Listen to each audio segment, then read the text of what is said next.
You may think you're eating politely in Japan, but you might be breaking 8 chopstick rules without knowing it. So today, let's check them together. じゃあここで問題。ねえねえ、日本食好きって言ってくれてる海外の方を動画でよく見るの。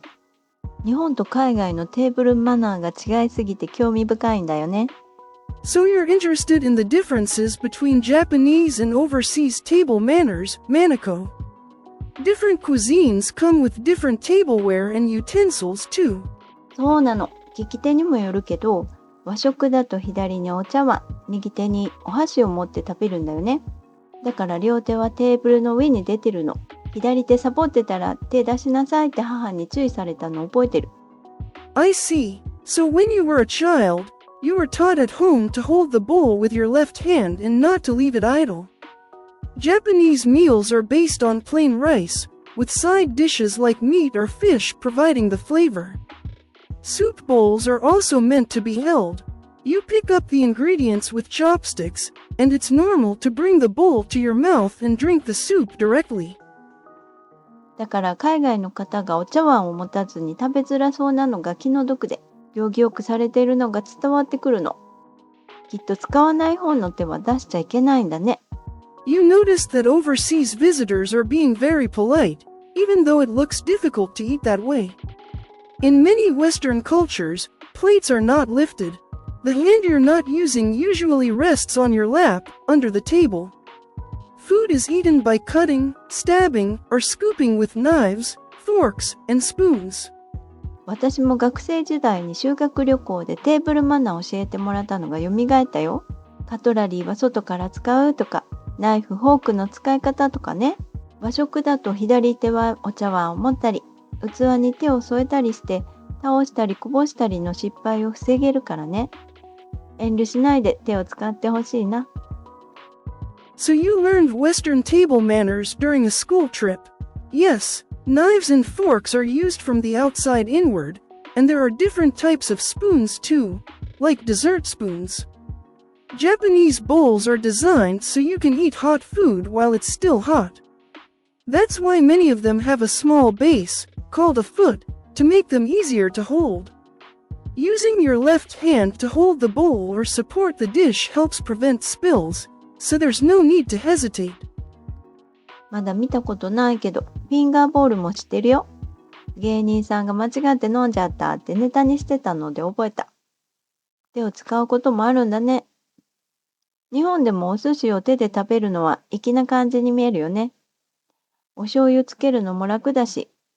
私はお箸使うけど、自宅とか板前さんがいない場所なら、ネタだけ外して醤油つけてまたシャリに乗せてる。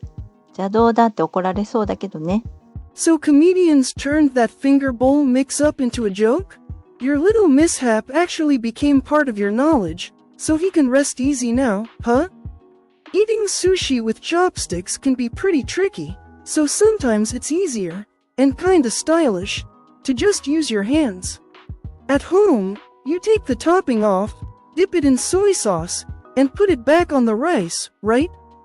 Sushi from a professional chef is designed so the rice melts just right in your mouth, so that trick wouldn't work at a proper sushi restaurant.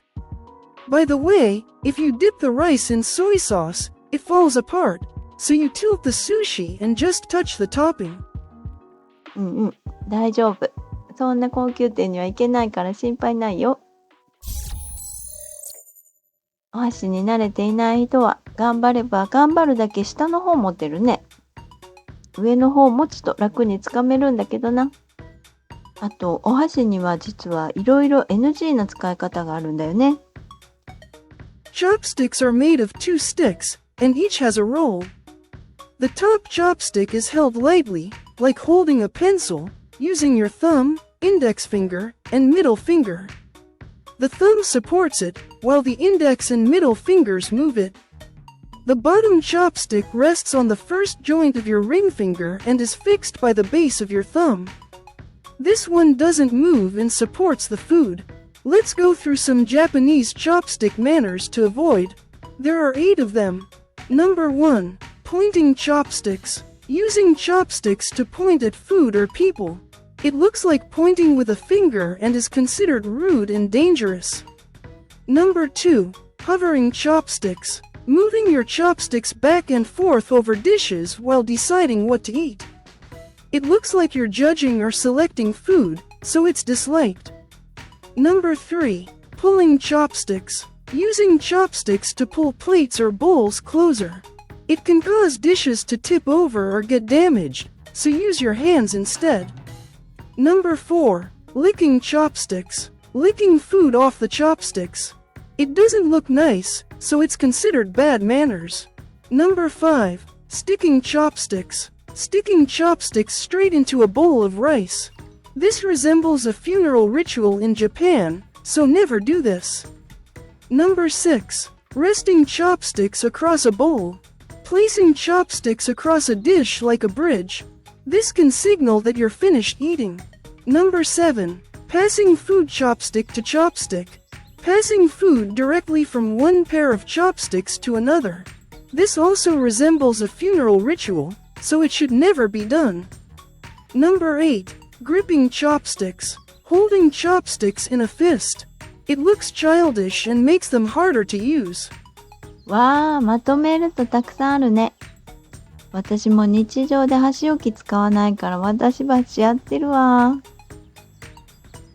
でも確かに話しながらお箸を振り回すのはやめてほしいから、食べるとき以外は箸置きか自分のお皿に置くっていうのだけしてればいいかもです。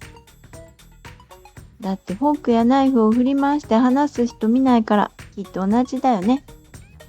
Haha, so you sometimes rest chopsticks on the bowl. In some cultures, people talk with a lot of hand gestures, so they might move their chopsticks without realizing it. But chopsticks are utensils, just like knives and forks, so it's best not to wave them around. Even if you don't know all the detailed manners, Japanese people usually don't mind as long as they feel respect for the culture. There's actually a simple phrase that shows that respect. 何？そんな魔法知らないよ。You do. You use it already. Putting your hands together and saying, いただきます。before eating, and ごちそうさまでした。after the meal. ああ、なんだ、それか。確かによそんちでごちそうになるとき、これ自然にできてないとやばいね。コロナ後は知らないけど、日本人はみんな給食食べるときにも声を揃えて必ず言ってたね。Right. For Japanese people, not saying it naturally when being treated would feel very awkward. Itadakimasu is an expression of gratitude for the food, the life behind it, and the people who prepared it. Gochisousama deshita means thank you for the meal, and also implies that it was delicious. 私も会計済ませたときにごちそうさまですって言うよ。If you say it with a small bow to the staff as you leave, it feels natural and polite. Most staff members are genuinely happy to hear it. じゃあ、お茶碗にお米を一粒も残さず食べてたら、さらにいいかも。なんせ一粒のお米に7人の神様がいるからね。That goes beyond simple manners. It reflects the deep sense of gratitude in Japanese culture. Japan has a tradition of believing in countless spirits, and rice has always been seen as the foundation of life. That's why people try to eat every grain.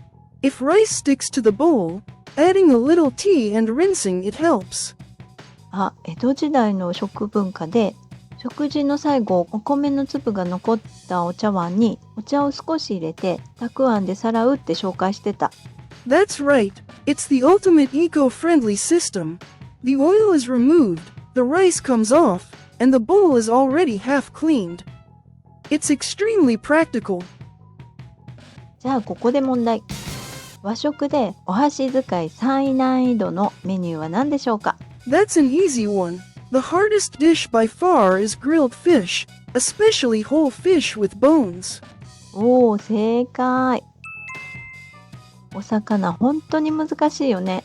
精密機器の会社で採用試験にしている会社もあるらしい。Exactly. How someone eats grilled fish shows their carefulness, upbringing, and dexterity. Some companies unofficially serve it during interviews. It's scary, but kind of fascinating. 焼き魚は日本人でも難しいよ。